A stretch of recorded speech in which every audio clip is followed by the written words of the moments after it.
አሚን መልቲሚዲያ ፕሮዳክሽን የኔ ታሪክ ልብ አንጠልጣይ የህይወት ታሪክ ክፍል 3 ተራኪ ረዚቃ መሐመድ። ለቻናላችን አዲስ ከሆናችሁ ላይክ፣ ሼር እና ሰብስክራይብ በማድረግ ቤተሰቦቻችን እንድትሆኑ በታላቅ አክብሮት እንጋብዛችኋለን። ካፌው በሳቅና በጨዋታ ደርቷል። ሁሉም የያዙትን በልተው ወደ አዘጋጁት ዴፓሪ ለሄዱ እየተዘጋጁ ሂሳብ እየዘጉ ነው። ናፍቆት መታጠቢያ ክፍል ላይ ባለ ሰፊ መስታወት እየተኳኳለች ሳለ አማኑኤል ደርሶ ፈጣሪን አትፈሪም አላት። ናፍቆት እኔን ነው እንደማለት ዞራ ስታየው ተብረከረከ። ጉልበቱ ከዳው። ልቡ በፍጥነት መምታት ጀመረ። አንደበቱ ተሳሰረ። ናፍቆትም ምን ነው ብሮ ዝም አልክ?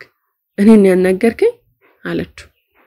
አማኑኤል ከመታጠቢያው ውሃ ዘግኖ ፊቱን ታጠበና አንቺን ነው ይሄንን እንደ ፀሐይ የሚፋጁበት ይዘሽ ምን ለመሆን ነው የምትኳኳየው አላት።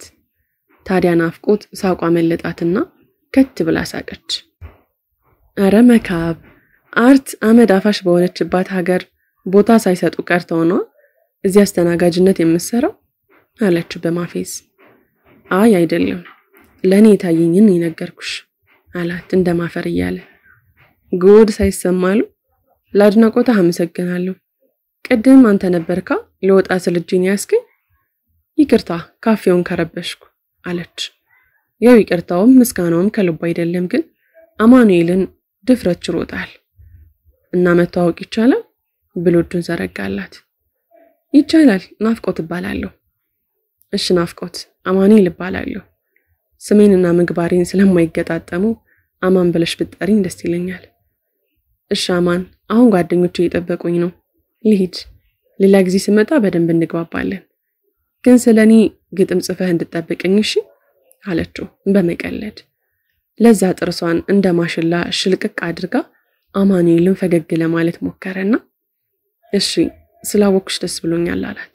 እሷ አረ ፎርማልነት አረ ፈታ በል እንጂ ፍሬንድ ብላው ስትወጣ ከኪሩቤል ጋር ተገጣጠመች። ኪሩቤል በጣም የተናደደ ይመስላል። አንቺ አይደብርሽም ስቀሽ የምታስቂብኝ ብሎ ጮኸባት። ተረጋጋ ኪሩ፣ ኖርማል እኮ ነው አታካብድ። አረ እባክሽ በቃ ተዝናናሽ። ድሮም የወጣት ልጅ ጋር አትቀረብ፣ ገገማ ቤተሰብ ነው ያላት ሲሉኝ አለመስማቴ ነው ለዚህ ያበቃኝ። ካሁን በኋላ አጠገቤ እንዳትደርሽ። በል ወሬ አታብዛ፣ ቤተሰቤን እንዳትነካ። ራስ ቀረብከኝ እንጂ ያልቀረብኩም ፈሪ። እንዴውም እኔ ነኝ እንዳትቀርበኝ የምነግርሽ ወረኛ።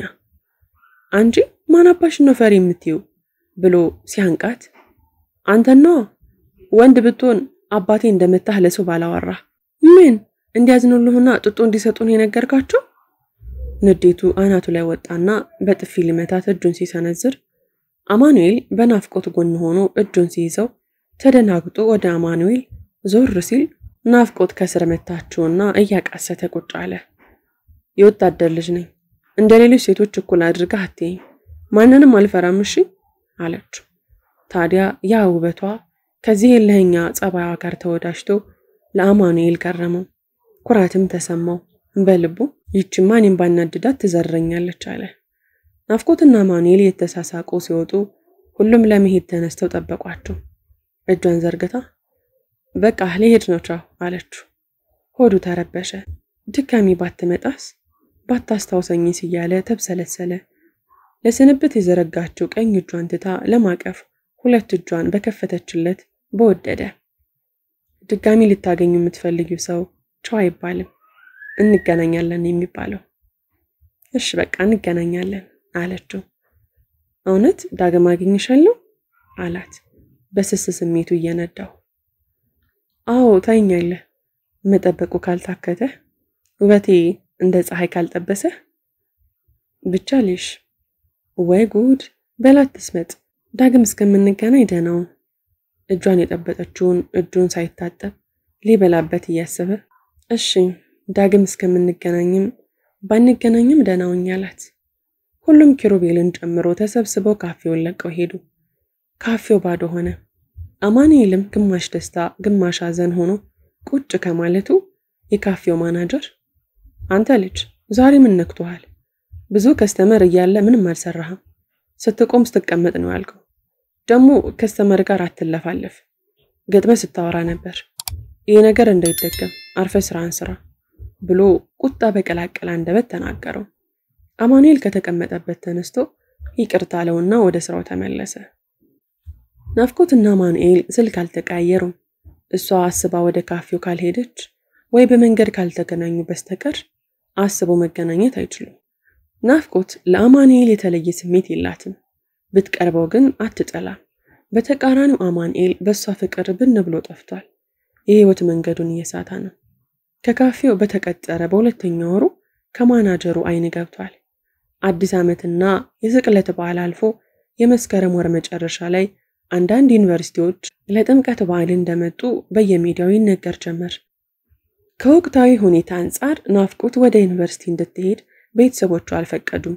ናፍቆት ግን ብቻ ዩኒቨርሲቲው ይጥራ እንጂ አልቀርም ብላ ፎክራለች። ከቤተሰቧ ፍቃድ እንደማትወጣ ግን ግልጽ ነው። የወታደሮች ካምፕ ውስጥ ናፍቆትን በጣም የሚቀርባት መልአክ የሚባል አብሮ አደግ ጓደኛ አላት። ወንድሟ ቢባል ይቀላል።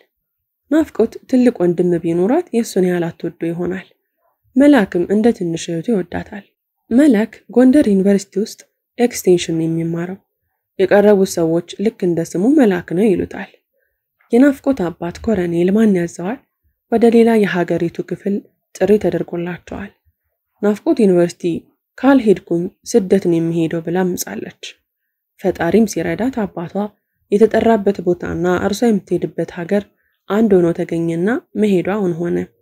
ዩኒቨርሲቲው ለህዳር ወር መጨረሻ አዲስ ተማሪዎች እንዲገቡ መጥራቱን ገለጸ። ኮሎኔል ማን ያዘዋል ወደ ተመደቡበት ሀገር ለመሄድ ዝግጅታቸውን ጨርሰው ናፍቆት ከምትሄድበት ቀን በአንድ ወር ቀደም ብለው ሄዱ። ናፍቆት በደስታ ተፍነክንካ ለጓደኞቿ ሁሉ አሳወቀች። ማርታ ጋር ደውላ አበሰረቻትና ለገበያ የሚወጡበትን ቀን ቀጠሩ። አንደኛ ዓመት ውጤት የከፋ አይደለም። በዛ ችግርና ውጥንቅጥ ውስጥ ሆኖም ቢሆን በቂ የሚባል ውጤት መስራት ችለዋል። የኃጢአት መፈለቂያ ገንዘብ ነው እንዲሉ ታሪኩ ያሳለፈውን ችግር ዘንግቶ ሰካራም ሰው ሆኗል። በተለይ ግቢ ውስጥ ከተዋወቀው ሱሰኛ ጓደኛው ጋር ዘወትር እሁድ መሽታ ቤት መስከራቸውን ስራዬ ብለው ተያይዘውታል። ይሄን ሁኔታ አማኑኤል ቢያስከፋው ምንም ማድረግ አልቻለም። ሁሌም ሊሞክረው ሲሞክር ካልጠጣን አንግባባም ይለዋል። በዚህ ምክንያት ዶርም ሊለያዩ የሚችሉበት ደረጃ ላይ ደርሰዋል። የካፌ አስተናጋጅነቱ ናፍቆትን የማየት ተስፋ ስለቸረው ስራውን በፍቅር ነው የሚሰራው። ታዲያ ናፍቆትና ጥላዋ ግን በዚያ ካልታዩ ወር አለፋቸው። ቢሆንም አፍቃሪ ልብ ተስፋ በሌለበት እንኳን ተስፋን ገንብቶ ተስፋ ያደርጋልና አማኑኤል ትመጣለች የሚል ተስፋ ቢይዝም አንዳንዴ የማታው ንፋስ ሽው ሲል የሌሊቷ ጨረቃም ስትጠፋ ሆድ ይብሰዋል። ጭንቁን የሚያካፍለው ሰው ስለሌለም ሐዘን ይወርሰዋል። የጋሽ ሙሉ ቀን መለሰን መውደድሽ ግሎ የተሰኘውን ሙዚቃ ይከፍትና በልቡ ያለቅሳል። ሙዚቃው የውስጡን ስለሚያዚምለት በስሜት ኋላ የተንሳፈፈ እስኪመስለው ጭልጥ ብሎ በሐሳብ ይኖግዳል። ናፍቆት ካምፑን እየዞረች ሁሉንም እየተሰናበተች ነው። መቼም ድጋሚ ማትመለስ ነው የምትመስለው። መልአክን ካምፕ ሲገባ አግኝታው ዘላ ተጠመጠመችበትና ብዙ አወሩ። ስለ ዩኒቨርሲቲ ህይወት በሰማው ልክ መከራት። ሁለቱም እንደማዘን ብለው ተቃቀፉና በይቻው ትንሿ ሲላት ናፍቆት አይ ቻው አትበለኝ፣ ድጋሚ ልታገኙ የምትፈልገውን ሰው ቻው አይባልም አለች። መልአክም ፈገግ አለና ደሞ ይሄንን የትኛው መጽሐፍ ላይ ነው ያነበብሽው ብሎ ሲጠይቃት ይሄንን እንኳን ታች 18 በርገር ሃውስ አስተናጋጅ ከሚሰራ ልጅ ነው የሰማሁት እና ልክ ይመስለኛል አለች። መልአክም ይሁን እሺ በቃቸው እንገናኛለን። እንደዛ ነው የሚባለው ትልቁ እንገናኛለን። በይ ይሄን አስተናጋጅ ሌላም ነገር እንዲነግርሽ ታዋቂ። አረ ታዋቂዋለሁ። አማን ነው የሚባለው። አማን የትኛው ካፌ ነው የሚሰራው? ይሄ ማዞሪያ አካባቢ ያለው ግሪን ሃውስ። ኦ አማን ፈላስፋው ዲዮጋን ነው እንዴ? እኔ እንጃ ታውቀዋለህ እንዴ? አዎ ማራኪ ግቢ አይደለም የሚማረው። በጣም ነው የምንግባባው። ደስ ይላል። እኔማ ካፌ ውስጥ ነው ስለውበት ቅኔ ተቀኝቶ የተዋወቀኝ አለች በኩራት። አዎ ጥሩ ተናጋሪ ነው። እንኳንም ተዋወቅሽው። ፍልስፍናውን የሚኖር ጥሩ ሰው ነው ብሎ ስለ አማኑኤል አንዳንድ ነገር አውርቷት ተለያዩ። በቀጠሯቸው መሰረት ናፍቆትና ማርታ አራዳ ገበያ ሄደው ልብስና አስፈላጊ ያሉትን ዕቃ ገዝተው ሲመለሱ አማኑኤል ወደሚሰራበት ካፌ ቢሄዱም እርሱ በአስተናጋጅነት አልነበረም። ምክንያቱም የሚሄዱበት ዕለት ሐሙስ ከሰዓት ነበር። ናፍቆት ባይኗ ፈልጋ ስታጣው ስራ ቆሞ ይሆናል ብላ አሰበችና ማርታን ባለፈው እዚህ መጠን እያለ የሆነ ጤም ያለ ፈገግታው የሚያምር ለዛ ያለው አስተናጋጅ አስተውለሽው ነበር ስትል ጠይቀቻት። ማርታ እንዴት አላስተውለው? እንደ አሞራ ሲዞርሽ አይደል እንዲዋለው? ደግሞ ከመታጠቢያ ቤት ወጣችሁ ስታወሩ ነበር ብላ መለሰችላት። ምን ብላ ይሆን? የሆነ ነገር ይኖራል በሚል የወሬ ጥማት አስተያየት አየቻት። ዛሬ የለም መሰል ያኔ ተዋውቀን ስለነበረ እማገኘው መስሎኝ ነበር አለች። ምን ነው ተጣበሳችሁ እንዴ? ይህን ያህል አንድ ቀን ስላላየሽው ከተቀየምሽማ የሆነ ነገር አለ። አረ ምን ይኖራል ብለሽ ነው? እንዲሁ ልጁ ትንሽ ወጣ ያለ ነው የሚናገረው የማስመሰል ሳይሆን የልቡን የሚመስልና ባውቀው ደስ ይለኛል ለዛ ነው እንጂ። እና ከዚህ በላይ ምን ፈለግሽ? ፍቅር ያዘኛት? እኔን ፍቅር ሊይዘኝ እያወቅሽኝ ኤሌክትሪክም አይዘኝ። አቤት ኩራ! እሱን እናያለን። ልጁንማ እኔም መተዋወቅ አለብኝ። በአንድ ቀን ስለማንነቱ ይህን ያህል ካዜምሽለት መታወቅ አለበት። አንቺ ባትፈልጊው ለኔ ሊሆንኝ ይችላል። ተይው ባክሽ፣ ዝም ብሎ ነው። ያኔ ጠብቅሻለሁ ብሎኝ ይሄው መች ተገኘ። እንደ መሰለኝ አይነት ሰው አይደለም ማለት ነው አለች። መላክ ስለ አማኑኤል የነገራትን ያንሰላሰለች እንደማዘን ብላ። ማርታ አንዷን አስተናጋጅ ጠራቻትና እኔ የምልሽ እህት የሆነ ጤም ያለ ጥርስ መልካም አስተናጋጅ ነበርና ስራ ቆሞ ነው ዛሬ የሌለው ስትል ጠይቀቻት። አስተናጋጇ አማንን ነው አለቻት። ማርታ ወደ ናፍቆት ዙራ ስሙ ማን ነው እንደማለት አየቻት። ናፍቆትም ለአስተናጋጇ አዎ አማን የሚባለው አለቻት። አስተናጋጇም የሚሰራበትን ፈረቃና ቀናት አስረድታቸው ሄደች። ናፍቆት ትንሽ ፊቷ አበራ። ማርታ ካለ መጠየቅ ደጃዝማችነት ይቀራል ሲባል አልሰማሽም? በይ ግቢ ከመሄዳችን በፊት መጠን ሃይ እንለዋለን። በቃ ደስ ይበልሽ አለቻት። ናፍቆት ፊቷን አኩርፋ በይ ነገሩን ታሪክ እኮ ፈጠርሽበት። ወረት ታውጅብኝ። እኔ ልጁን ሃይ ለማለት ያህል ስለሱ ባወራሽ የሌለ ፊልም ነው የሰራሽው። ሲፈልግ ገደል ይግባሽ አለቻት። ማርታ በመገረም ውስጥ ሆና እንተይ እንጂ ናፍቆት ተንገደገድሽ እኮ ተረጋጊ። እየቀለድኩ እኮ ነው። ወይ ጉድ! እንዲህ አትቀልጂ። ባሏልኩበት ስሜ ሲነሳ ደስ አይለኝም። እሺ በቃ ተይው፣ እኔ አገኘዋለሁ። ጥሩ ልጅ ይመስላል። ምናልባትም እንጣጣም ይሆናል። አይመስለኝም። ለምን ባክሽ? ቀረቢውና ታያዋለሽ። እሺ እናያለን። ከካፌው ተያይዘው ወጡና ወደ የቤታቸው ለመሄድ ታክሲ ይዘው ፈሰሱ። ናፍቆት ወደ ራሷ መለስ ብላ ቅድም ካፌ ውስጥ ማርታ ላይ ለምን እንደተንጨረጨረችባት ስታስብ በራሷ ተገረመች። ከጎንደር ሰማይ ስር ብዙ አይነት ሰዎች የተለያየ አይነት የኑሮ ዘዬ ይከተላሉ። ብዙሃኑ ግባቸውና መጨረሻቸው ግን አንድ አይነት ነው። ብዙሃኑ ስሜቱንና ሆዱን መርጦ ለመንፈሳዊነት ቦታ የለውም። መንፈሳዊነት ሲባል ቀጥታ ከሃይማኖት ጋር የሚያገናኙ ሰዎች አሉ። ግን መንፈሳዊነት ከሃይማኖት ጋር የሚገናኝ ብቻ አይደለም። መንፈሳዊነት መልካም ስብዕናን መላበስ፣ ከራስ አልፎ ለሌሎች ማሰብ፣ ቅንና ትሁት መሆን፣ የሰዎችን ህይወት በራስ በፈጠሩት መላምት አለማክበድን ይጨምራል። ታዲያ ብዙ ጥያቄዎች እያወዛገቡን ተፈጥሮ ፈተናም ተደራርቦብን ሃይማኖተኝነትና አማኝ መሆን ባንችል እንዴት መንፈሳዊ መሆን አቃተን? አንዳንዱ በራሱ አቋም ሳይኖረው የሚመራበት እምነት ወይ ፍልስፍናን ሳይዝ የተለያዩ የባህር ማዶ ፍልስፍናዎችን ያነብና ራሱን ነፃ ያወጣ ይመስለዋል። እየዞረ የተጫነውን የሰው ፍልስፍና ለሌሎችም ይዘራል። በአእምሮና በልቦናው ላይ ሽንቁር የፈጠረበትን ሐሳብ እንደሱ ላሉ ሰዎች ነግሮ ሽንቁር ይፈጥርባቸዋል።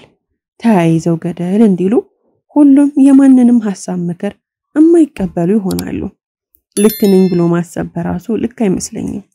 መጠየቅና ሽንቁር የፈጠረብንን ነገር ለመድፈን እስከ ጥግ መሄድ ግን ግድ ይመስለኛል። አሁን ያለንበት ትውልድ በጣም ተወቃሽ ነው። እኔም የዚህ የትውልድ አካል ሆኜ እወቅሳለሁ። ሁሉም ሊረዳው የሚገባው ግን ይህ ትውልድ በጣም አሳዛኝ እንደሆነ ነው። ታሪኩና ማኑኤል የጧቷን ጀንበር ሳትቀድማቸው በጧት ተነስተው ቁርስ በልተው ወደ ስራ ቦታቸው ለመሄድ የተጣደፉ ነው። የቤት ኪራይ ስለደረሰ ለማታ ብር ለማምጣት ተነጋግረው ወደ የፊናቸው ብስ አሉ።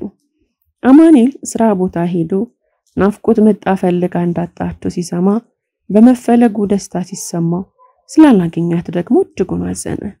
ስራም አልሰራለው። ሄዳ ቢሆንስ? ድጋሚ ባትመጣስ? እጠብቅሻለሁ ብያት ስታጣኝ ቃላባይ መስያት ቢሆንስ እያለ ራሱን አስጨነቀ። ከጭንቀት ምን ይገኝ? ምንም። የአማኑኤልና የታሪኩ በመካከላቸው ያለው ቅርርብ እየሻከረ መጥቷል። አብረው በአንድ ክፍል ይገናኙ እንጂ አብሮ መኖር ካቆሙ ቆይተዋል። ብዙ አያወሩም። ታሪኩ ግንኙነታቸው መላላቱን ልብ ብሏል። በሱ ምክንያት እንደሆነም ተገንዝቧል። ሊያስተካክለው ቢፈልግም ሐሳቡ አልሳካ ብሎለታል። ይቅርታ ለመጠየቅና አኗኗሩን ለማሻሻል መሽታ ቤት የሚያውቃቸውንና የመጠጥ ጓደኞቹን ዳንኤልን ጨምሮ ለመራቅ ይወስንና መልሶ እዛው መንገድ ላይ ራሱን ያገኘዋል።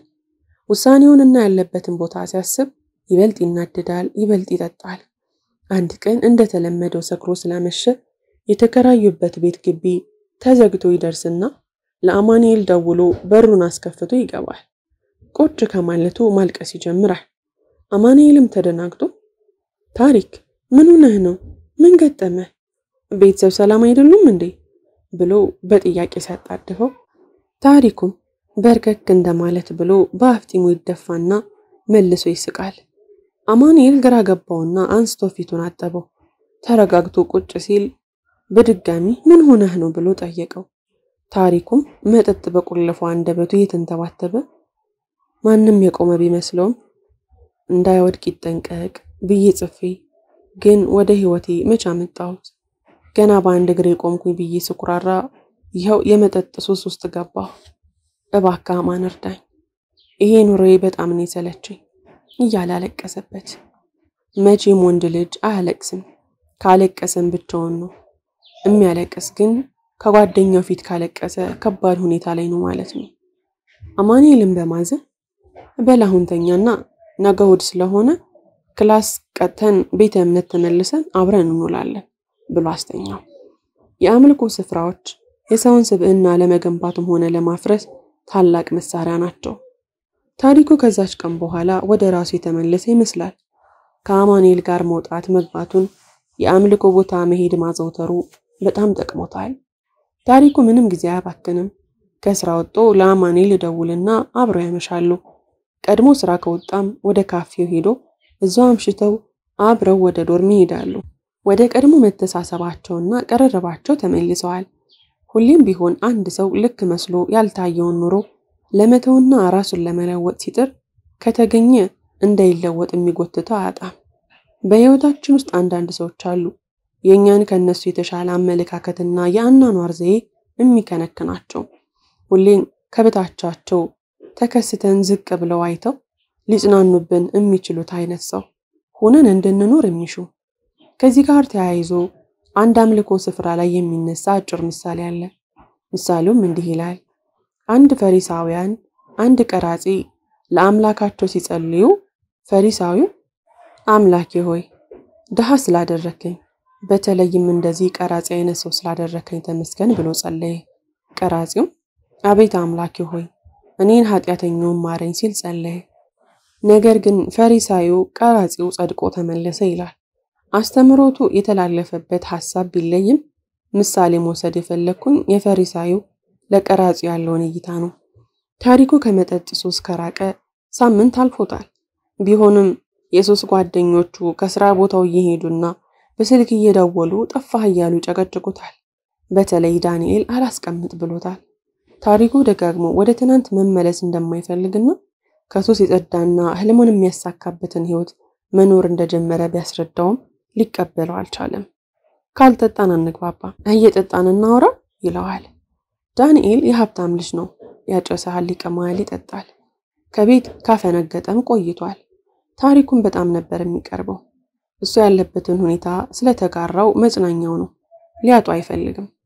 ታሪኩ ደጋግሞ እንዲለወጥ ቢመክረው ይህችን አልፈንባታል፣ የትም አትደርስም፣ ስትጠጣ ነው የሚያምርብህ፣ የትኛውን ኑሮ ልታቃና ነው፣ ሰርተ ገንዘብ የምታጠራቅመው፣ ሺህ ዓመት አትኖር፣ ለነገ ብለህ የቆጠብከው ገንዘብ ነገ ላይ ሳትደርስ ልትሞት ትችላለህ። ፈላስፋው እውነቱን ነው። ሰው ማሰብ ሲያቆም ማመን ይጀምራል አለ። አንተም ማሰብ አቆመህ ነው ማለት ነው? ሞኝ አትሁን እያለ ሞግተዋል። ልክ ብሎ የያዘውን ሐሳብ ያብረከረክበታል። ታሪኩ ዳንኤል ያለውን ሁሉ ለአማኑኤል ይነግረዋል። አማኑኤልም ተበሳጭቶ ለዳንኤል ይደውልና ያገኘዋል። ብዙ አወሩ። ለታሪኩ የነገረውንና ሌሎች መርዛማ ሐሳቦችን ወደ አማኑኤል ይሰነዝርበታል። ግን አማኑኤልን አያውቀውም። የራሱ መንገድና ፍልስፍናን የሚከተል በሃይማኖትም በዓለማዊ ሕይወቱም ልክ በሁለቱም ጎን እንደተሳለ ሰይፍ መሆኑን አያውቅም። አማኑኤል ከስንት የሐሳብ ሰጣ ገባ በኋላ ሐሳቡን የሰው ልጅ አእምሮ እውነትን ያውቃል ብሎ ደመደመ። ዳንኤል በሐሳብ መሸነፍ ስሜት ሲሰማው ሽንቁሩ በንዴት ሲሞላ ያልሆነ ነገር ተናገረውና ቡጢ እንደ መሰንዘር ደርሶ ተለያዩ። ክፍል 4 ይቀጥላል። ታሪኩን ከወደዳችሁት ላይክ፣ ሼር እና ሰብስክራይብ ማድረጋችሁን እንዳትረሱ።